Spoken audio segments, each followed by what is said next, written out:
Bolehkah kita ziarah ke makam para wali untuk mendapatkan barokah?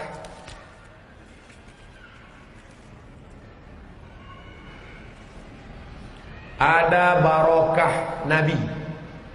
Makanya Asma binti Abi Bakar mengambil kirbah bekas tempat air minum Nabi, disimpannya di rumah. Kalau anaknya demam, dia tuang air ke dalam, lalu air yang lalu lewat di bekas tempat minum Nabi diminum dengan anak. Itu yang disebut dengan ngalap barokah. Ada barokah rambut Nabi. Ketika Khalid bin Walid kehilangan peci, peci saya mana? Peci saya mana? Sahabat yang lain, ngapain kamu nyari peci? Peci banyak jualan di pasar. Bukan masalah pecinya, tapi ada rambut Nabi di dalam. Barokah rambut Nabi. Ada barokah tempat. Kenapa mesti sholat di dekat Ka'bah, Masjidil Haram? Kenapa mesti sholat di Taman Raudhah? Barokah tempat ada, barokah orang ada. Nah, wali-wali Allah itu apakah ada keberkahan? Ya, di antaranya Syekh Abdul Qadir Al-Jilani.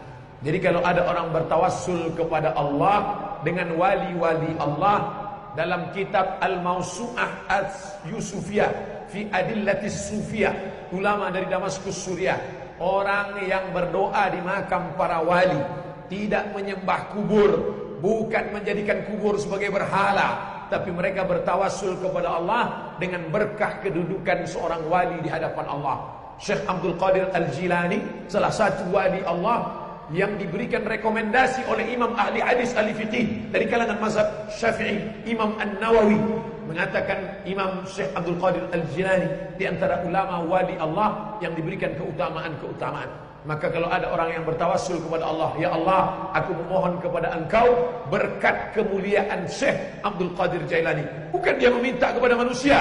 Tidak ada orang minta, hai Syekh Abdul Qadir Jailani, tolonglah permudah jodoh saya. Gak ada. Bukan minta sama dia, minta kepada Allah berkat kemuliaan, barokah kemuliaan.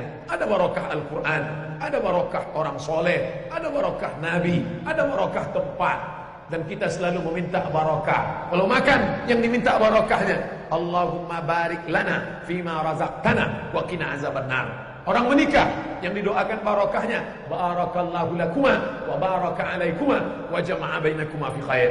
Anak akikah, yang didoakan barokahnya, barakallahu laka fil mawhub wa syakartal wahib wa ruzikta birruh wa balagha ashuddahu. Makanya doa kita, Allahumma inna nas'aluka salamatan fid din wa afiyatan fil jasad wa ziyadatan fil ilmi. Tapi ketika minta rezeki, wa barakatan fil rizqi, minta barakah.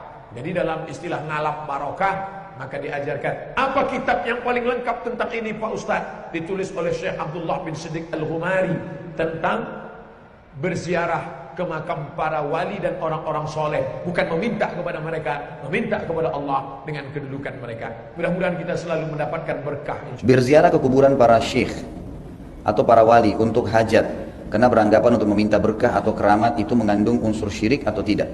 Tentu saja mengandung unsur syirik. Kuburan siapapun saudaraku, siapapun, kuburan Nabi SAW, kuburan para sahabat, dan datang setelahnya level-level para kiai dan guru-guru kita. Semuanya kita dianjurkan oleh baginda Nabi SAW untuk memberikan salam dan mendoakan. Semuanya. Tapi tidak ada dalil dalam Al-Quran dan Sunnah yang menjelaskan kita disuruh minta-minta di situ. Sudah saya jelaskan tadi pada pertemuan kita.